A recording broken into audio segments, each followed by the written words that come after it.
What's up guys, this is Chris here, and today have we got a video for you. Today we're going to be going over a very controversial topic, a topic that is my opinion, but also based on a lot of fact. Today we're going to be talking about the 10 most overrated guns. Now, this was a list that was very difficult for me to put together, so I actually asked for a little bit of help, and we went on our Twitter account, @HonestOutlaw_, and we asked for some help organizing this list, and took a little bit of a viewer opinion approach on this video. They were still all chosen by me, they're all guns I've owned and shot, and this will be from my experience, so if you disagree, let me know in the comment section. This list is not going to be a bunch of shitty guns.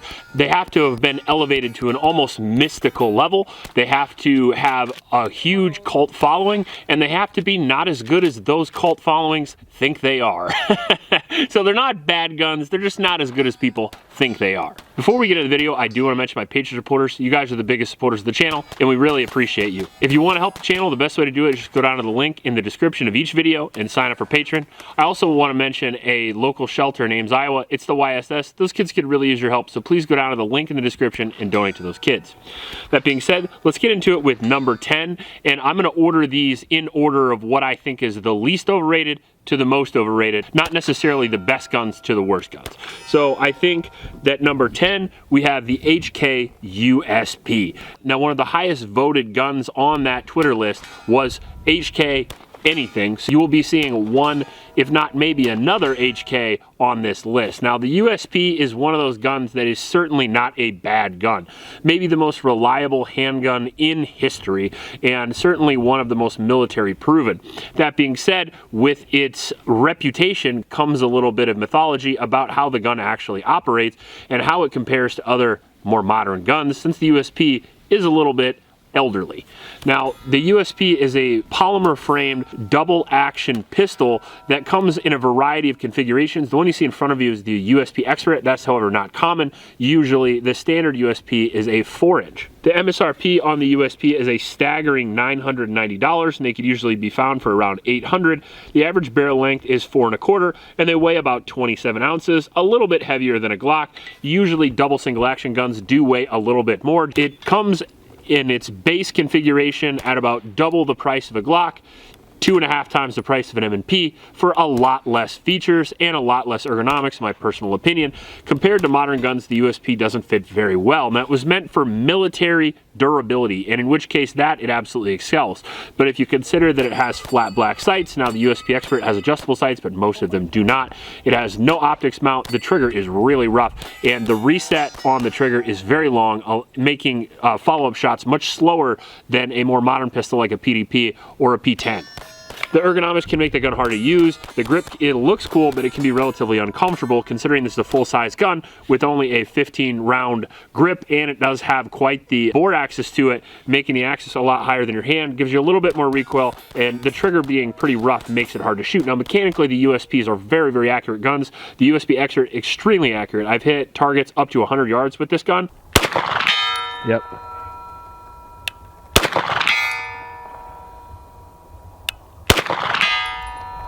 But again, this is the bougie version of the USP, and on top of that, for $1,000 to $1,500, you can find a lot of guns that will do that. So overall, I think it's a great gun, but it's certainly overrated, and that's because of its use in movies and TV and video games, which you will see a lot more on this list. In at number 9, oh my God, I can't believe I'm gonna say this, but the Thompson. One of my all-time favorite guns. I have paid lots of money to shoot them at shoots, and as it turns out, I even own one. And that's because of how it looks. There is no cooler looking gun than the Thompson. There is just guns that look as cool. And part of that is because what it did for our country. If you live in the United States, you know that this was a major weapon in World War II, and it did see service in many other conflicts as well, far past its date of use, in my opinion. Now, the Thompson comes with it a lot of mythology and a lot of myth in general. And the Thompson was one of the first successful submachine guns, maybe the first. It does, however, come with it a lot of problems when you're looking at an older design, especially by comparison to more modern designs or even designs went up against in World War II. As before, it looks really great, and it did solidify this SMG as a CQB weapon, and it bridged the gap between something like a 1911 and the M1 Garand. However, it didn't do it in a perfect way. The cons of the gun, first off, it's heavy as fuck. It is one of the heaviest, if not the heaviest, subguns I've ever picked up. It is all metal construction, and it was very time consuming and very expensive to produce, not only then, but now. If you're looking to get one of these modern remakes now, you're still gonna pay a boatload to get one. The range is extremely limited on 45 caliber pistol caliber carbines or subguns, and the drum mags were very unreliable. Most of the time they stuck to the stick mags, limiting you to a magazine capacity of 20 rounds that go really quick if you've ever shot the gun before. Now, what I really don't like about the Thompson, besides the weight, because honestly these are heavier than an M1 Garand, and an M1 Garand shoots a 30-aught 6-round at a semi-automatic pace, giving it a lot more capability than the subgun in my opinion. Although these are better in close quarters, the M1 Garand is better everywhere else. And for the same weight, that's just kind of crazy. But I've noticed, I've shot a lot of older subguns, even guns that this went up against in World War II, like the MP40 and the PPSH, and the Thompson is very difficult to control. Not because the 45 is so unbelievably powerful, but in my opinion, how the stock connects to the gun. It has a low riding stock, which makes the gun have a tendency to ride high when you shoot, making it a lot more uncontrollable. Personally, I prefer the PPSH or the MP40 as far as getting rounds on target quickly. On top of that, the modern recreations are extremely unreliable, and if you buy one of these, you're gonna have some problems with it out of the gate. I've never met anybody who didn't.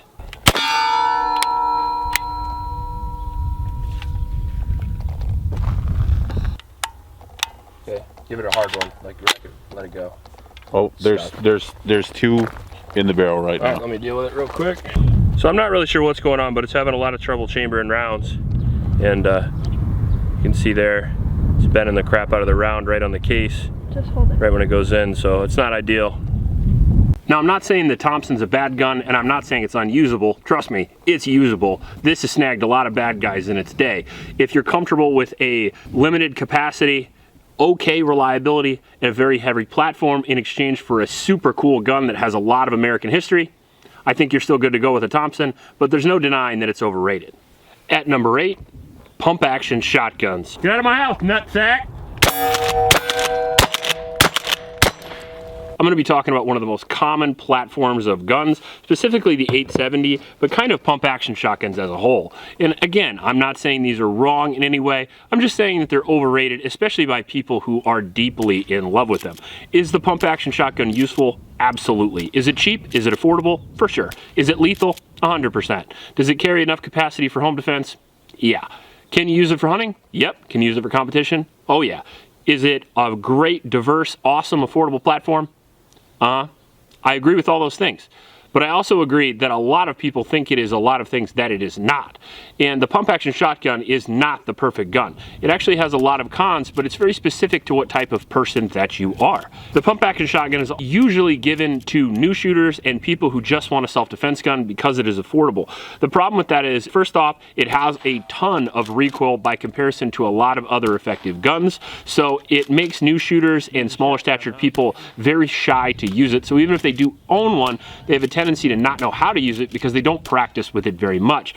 And the second problem with a pump action shotgun is that if you don't practice with it, you're going to suck with it because you can induce malfunctions in this very reliable design just by the nature of not knowing how to use it. So as we use the pump action shotgun, we take the pump and we go all the way to the rear and all the way forward. We don't do it super gingerly and we don't do it as hard as we possibly can. We just do it good enough to get the round out and good enough to get the other round back in. If you go halfway, you generally short stroke the gun and cause a malfunction of which if you are a new shooter, you will not know how to fix. On top of that, if you do have a malfunction, it is more difficult to operate generally because the pump action shotgun takes a little bit more muscle to work unless you have one broken in. We've had many pump actions on the channel where I've actually had to run the action for my wife multiple times because she just didn't have the strength to run the pump back and forward. Okay. Still have to pump it though.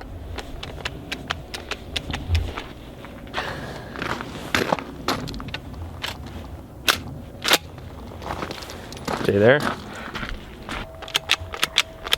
Ram it. You got it stuck? So if you have a pump shotgun in your house and you think your wife knows how to use it and she's only seen it in movies and you hand it to her, there's a fair chance she might get one round and immediately cause the gun to malfunction. It's not a problem with the gun itself, it's a problem with how you're using it. The second thing is, almost all pump action shotguns are heavy.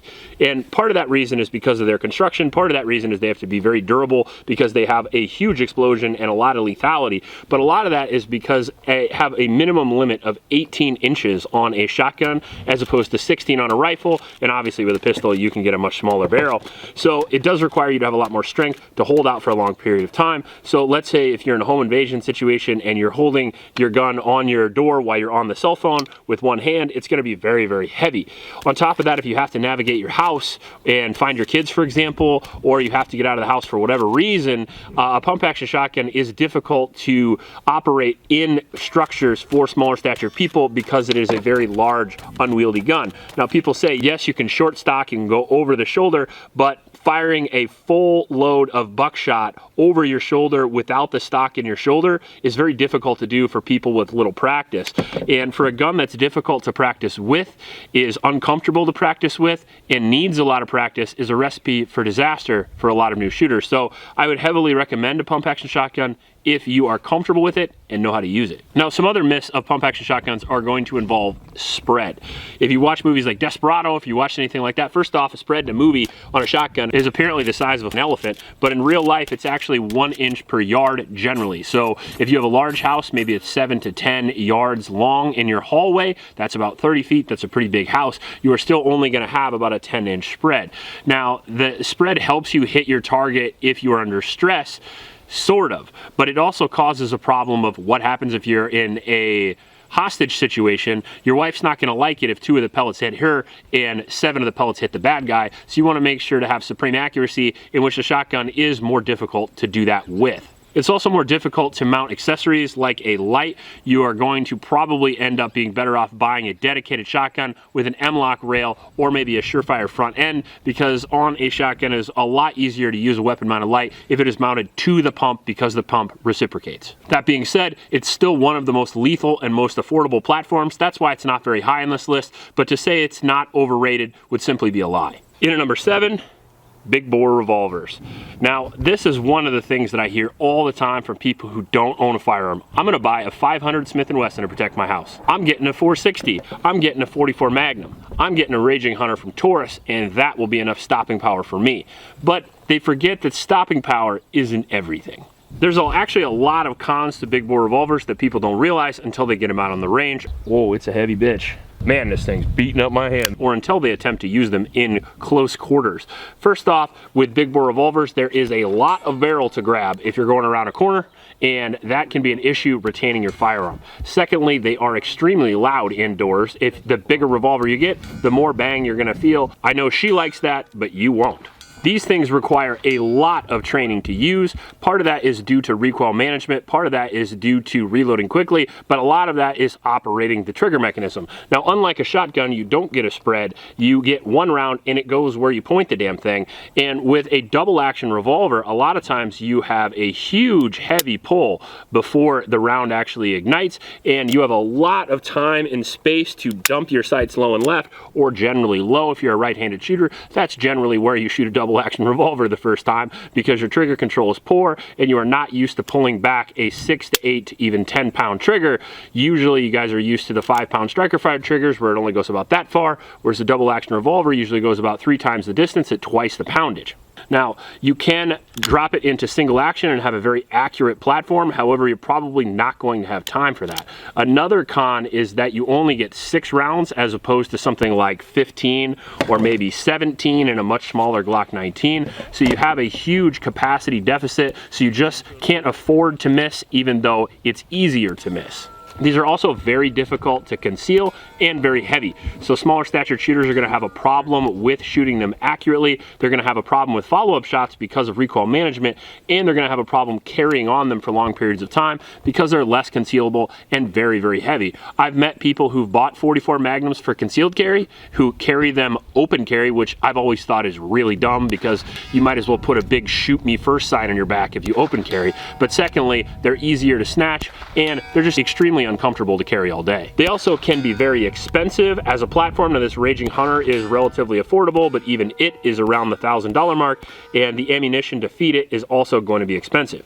Now, of course, the trade-off is if you do get a hit, it will hurt because they do pack quite the punch, and with a lot of practice, they can be used very effectively. That being said, the key note there is with a lot of practice, and that is something most people don't do. If you're one of those guys that own one of these and can use it well, don't put an angry comment down in the comment section. Just admit that you do need the practice to use it effectively, and overall, I think most people aren't going to spend the time and the money to use these well.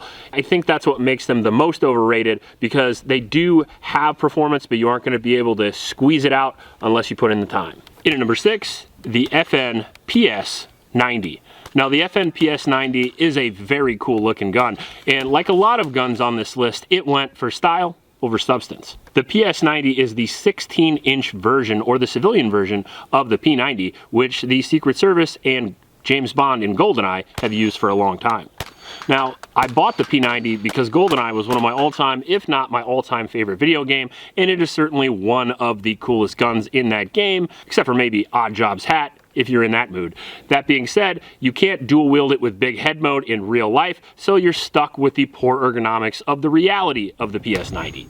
With an MSRP of $2,000, remind yourself that you can buy almost any gun on the market for the same price, a weight of around 6 pounds, and a capacity of 50 rounds. It does have some drawbacks with using the 5.7 cartridge. I like the 5.7 cartridge in a pistol, but in a rifle, it is a waste of time. It requires the same amount of weight and the same amount of size as a 5.56 round, so in my opinion, what's the point? But the hits don't end there. It actually has pretty rough ergonomics. Even though it's meant to be incredibly compact with ambidextrous controls, it comes with a lot of drawbacks, including being very difficult to use. The charging handle is hard to get a hold of. The magazines are very difficult to load, if not the most difficult to load we've ever tried. So you just press it down like a regular old magazine. It actually spins itself. If I can get it on there. I'm trying to do this without putting my big thumb over it to cover up the thing. Well, it did do it. Performance anxiety? Yeah. No, oh, I got the round stuck. There it is. And then you spend the next, I don't know, 45 minutes to the rest of your life loading it, when you could have loaded 15 30 round AR mags already. Because of the ergonomics, using the gun is going to be a little bit more difficult. If you've ever operated a bullpup, let alone a small one, you will find out there's a lot of trade-offs to make the gun compact. Number one, the rounds eject and hit you in the knee every time you shoot. Number two, all the controls are back here as opposed to up here where they're easy to get a hold of. And for a big ogre like me, that makes it almost impossible to use. The bore axis is very high. If you put a red dot on it, you'll find you will be shooting 3 to 4 inches low in close range, which is really the only thing the P90 is good for, because it has very limited range, probably 50 yards and in.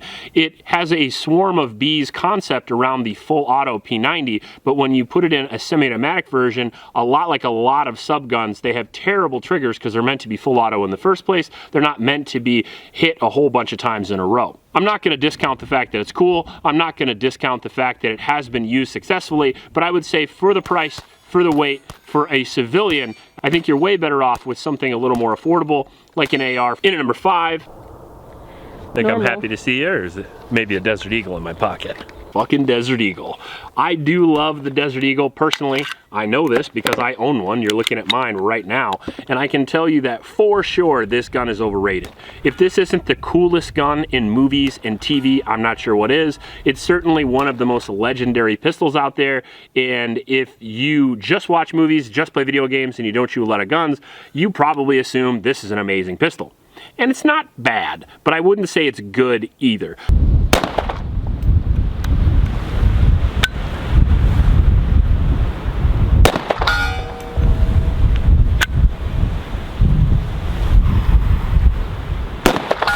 Certainly unreliable. I've had a few of these. My buddy Nick even has a 50 AE, and they do have reliability problems, especially compared to cheaper guns like the PDP or the Glock 19 or the M&P. Now, don't get me wrong, they fire a large cartridge. This is a small one. This is actually the 357 Magnum, but they do make 44 and 50 AE and several other calibers, and that is very cool because you can use those big bore calibers in a semi-automatic handgun. The downside is they are hard to use and very unreliable. First off, the gun is huge.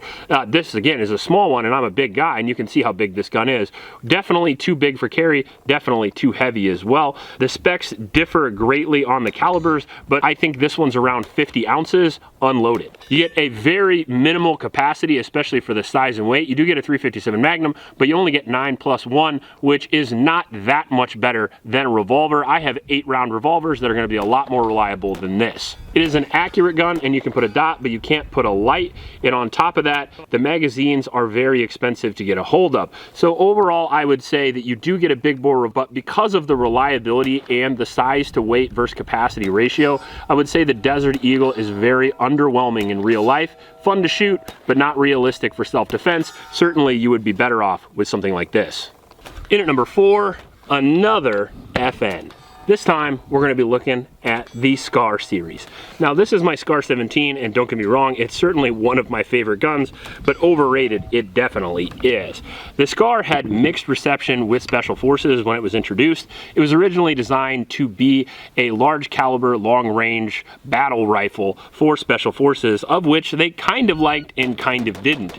And considering they were in replacing the M1A, which had to be taken out of retirement, and they still weren't happy with it, it doesn't give it a very good reputation, and there's a few reasons why. First off, the Scar is unbelievably expensive for civilians. Second off, as it comes out of the factory, it's not really that great. It has a pretty heavy trigger, it has a really shitty stock. I've always hated the UGG boot stock. The rail itself is too short, it's very hard to mount accessories, and it's very hard just not to burn yourself on the piston in general. The MSRP on the Scar is $4,000 with a weight of 8 pounds and a barrel length of 16 ounces. It comes with a magazine capacity of 10 or 20 rounds. Now, you can get these in 308 and you can get these in 6.5 Creedmoor. However, the 6.5 Creedmoors I've heard have a lot of reliability issues, so I generally stick with the 308 for me. Now, mine is very accurate and very reliable, but that's not what I've heard from a lot of people who've actually used these in the field. They've actually had a lot of reliability problems, and even though I haven't seen that, I have to take their word for it.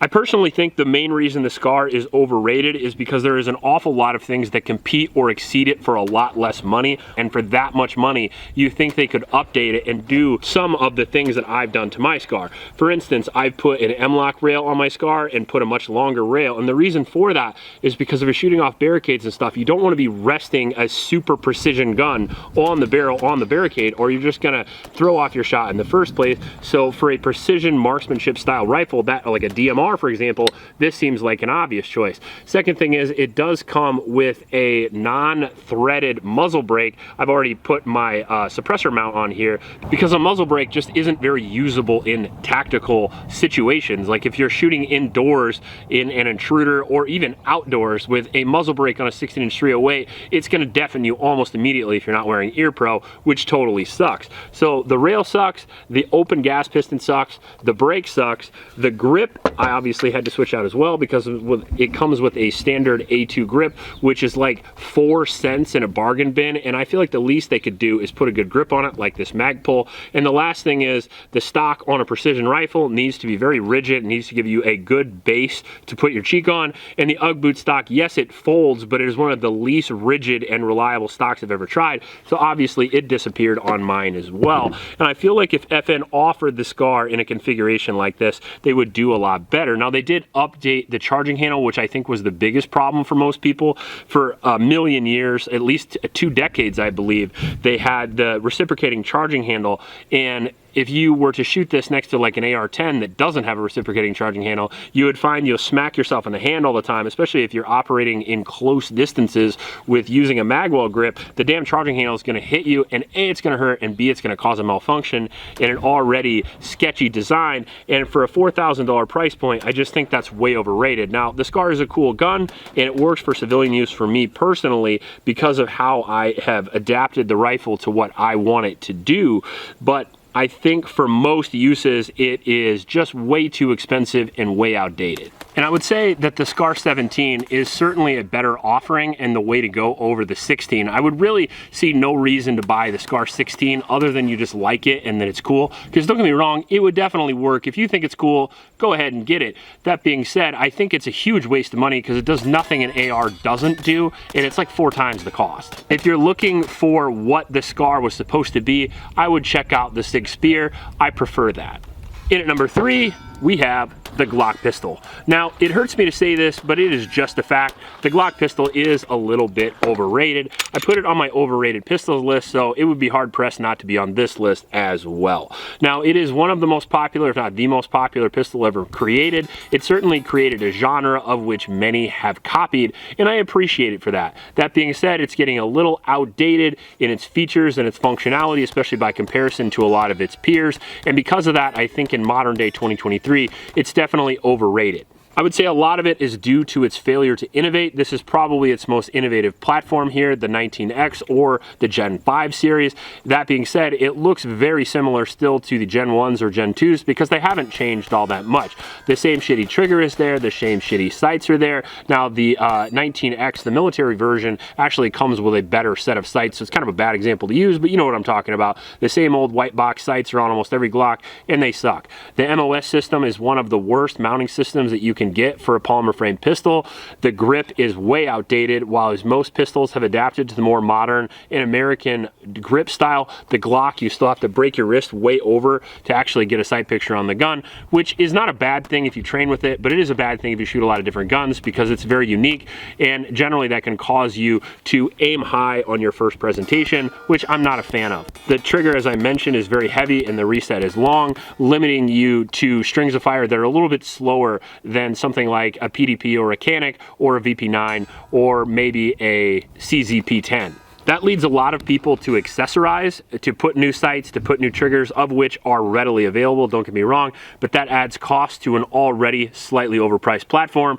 Considering these come from $500 to $600 or even $700 out of the gun store, if you were to add a trigger, add sights, add a new optics mount, you're gonna be in the $1,000 price point and still comparable as far as performance goes to your average M&P or CZ, which comes in at about half the cost. Add questionable quality control over the last 3 years or so, and you'll find that Glocks have lost that mythical reliability that they used to have. The most recent FDE Glock 19 that I bought had 2 malfunctions in the first 100 rounds and 4 in the first 500 rounds.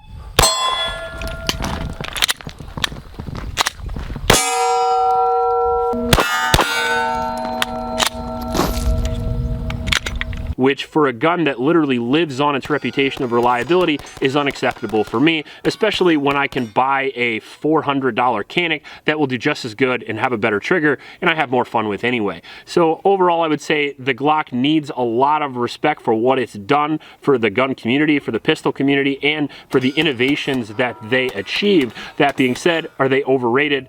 I think they are. In at number 2 is a gun that I don't have here, and you probably can't even buy, but I actually have a good amount of experience with, and that is the HK MP7. Almost everyone I've ever met's a unicorn gun. It is a sub-gun designed for the PDW contract for the military that I believe went up against the P90, which was earlier on the list, and it has an incredibly cool look with a lot of problems. Let's start with the price. First off, the HK MP7 has an MSRP of around $13,000. No big deal, right? It has a weight of about 5 pounds, a barrel length of 7 inches, and it fires the 4.6 round, which is even smaller than the 5.7 round. Now you have to understand the PDW contract was designed to penetrate a certain level of body armor at a certain distance. However, the 4.6 has had an incredibly poor reputation when it comes to dropping bad guys. There's many complaints online from special forces units and many first-hand accounts of people being shot 30, 40 times without going down from the MP7, which doesn't make you feel very confident in using it. And when you fire it, you can kind of see why. I've got hundreds of rounds through them at shoots. I've actually shot with H&K a good bit of times. I think at least 4 times I've been to an HK event, and every single time I get in line and shoot the MP7, and then I get out of line and get right back in line and shoot it again and again and again, to the point to where me and Jared from Guns and Gadgets, the last time I shot one, shot so many mags through it, we heated it up to the point to where it wouldn't even work anymore. Now, it is an extremely cool gun, and it is awesome to shoot because it has very little recoil because the round has very little power. That is an awesome and fun thing to do, but that is not a trade-off I'm willing to accept when my life is on the line. The 4.6 mainly gets its reputation from video games and movies and doesn't have a huge amount of great things coming from real life. Not only is it extremely expensive, but it's not even available for civilian sale because HK hates you. Can they make a semi-automatic version you can buy? Probably. Will they? Probably not. Overall, it's probably the very definition of style over substance. Do I want one? Yes. Would I want one in a life or death situation?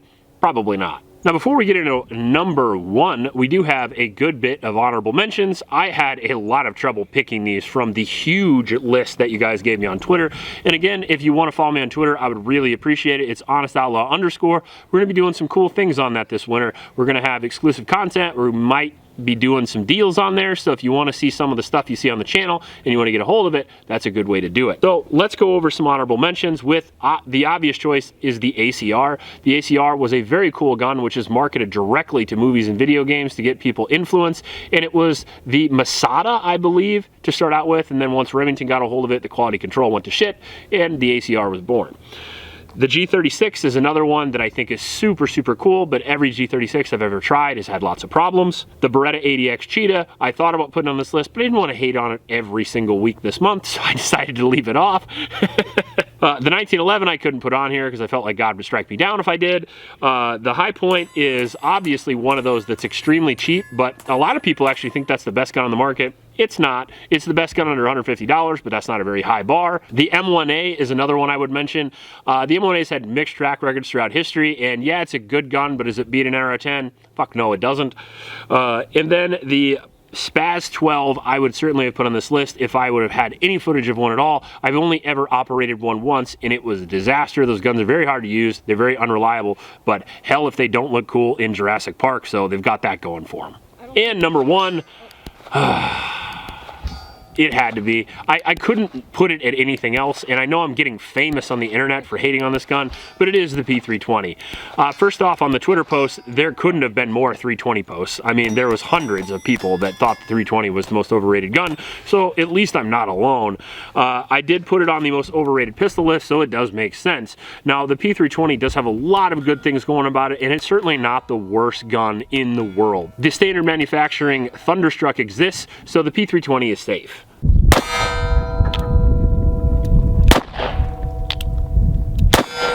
The P320 is extremely modular, and it was picked up as the M17 and the M18 for the US modular handgun contract, so it did beat out a lot of cool guns to get there. Part of the reason it beat out the Glock, however, was just because it was an actual modular platform, and the Glock was just another Glock that didn't even meet the specifications. That's pretty classic Glock. Don't even change for a military contract. Yeah, keep doing you, Glock. But the M17 has a lot of cool things going for it, but a lot of bad things as well. First off, as I've mentioned in hundreds of videos, the bore axis is very high, making the slide very chunky as it goes back and forth, making it hard to shoot quickly. The second thing is, in my experience, they've been very unreliable. Almost every model of 320 I've ever had, up to even the Legion model we've had recently, has had reliability issues, and I just have not seen that with any other major manufacturer. Now, don't get me wrong, there are definitely more unreliable guns. It's just I don't know of one that has quite the following and the track record and the reputation that the 320 does. So it is weird to me because it would be like the P10C. Like if I would have bought 15 P10Cs and they all malfunctioned, I would hate that too. It's just wild how all of them have similar malfunctions. It just seems like maybe they're too heavily sprung from the factory, or maybe they just suck. I don't know. But they are modular, and they do have the fire control unit, which is super cool because if you live in a band state, this is actually a really great gun to have because you can buy one firearm, which is the serialized part, and then you can put different grips and slides, and you can go from a 3-inch to a 5-inch. And you can get a smaller or larger grip, so you can have a range gun, a concealed carry gun, and you don't have to do paperwork on one. Now let's get into the drop fire problems. So the 320 is just plagued with drop fire issues, or at least the media says. Now, I've never had a drop fire issue with this, although I have talked to reputable people who have said that they have replicated the drop fire issues. I've also talked to people who are very reputable that use the platform that say that they don't fire when they're dropped and it's just an issue. But if there is a controversy around a gun shooting by itself or not, and there is 1,000 other model of guns you can choose from, maybe just go with the one that doesn't accidentally shoot you in the dick. The M17 and the M18 are a very similar gun, except they basically have a shorter slide or a longer slide. The M18 has a 4-inch barrel, whereas the M17 has a 4.7-inch barrel. Both of them have a 17 to 20 round capacity, and they can accept larger magazines as well. The military versions have the safety, whereas the civilian versions do not. So if you want the safety, you get the M17 or M18. If you don't like the safety, you can get the X series or any number of the other 320s, like the Legion series. They come with a rail, and they come with an okay trigger, although not the best. And they come with sort of a weird optics mounting system. Depending on which generation, which model you get, you might have a harder or an easier time mounting optics. SIG optics are usually pretty easy to mount, but if you're looking for something like a Trijicon, they can be a little bit more difficult. The main reason why I think they're overrated, though, is because of the drop safe, the reliability issues, and the heavy bore axis with the heavier recoil and pulse than you would experience with some other guns like the P10 or maybe the PDP. So overall, I think it is a good gun. I think that if you were armed with it and you had an intruder, you would be fine, but I think it's certainly extremely overrated, and I think most people would agree, because it was the highest voted gun, as well as being #1 on my personal list, so I had to make it #1. It is what it is. Overall, this is my list of overrated guns, and obviously this is extremely subjective. If you like this video, let me know in the comment section. If you didn't, I would love to see your list, because I could do another overrated guns as well. Please help out your local homeless shelters, and remember to recycle. I'll check you later.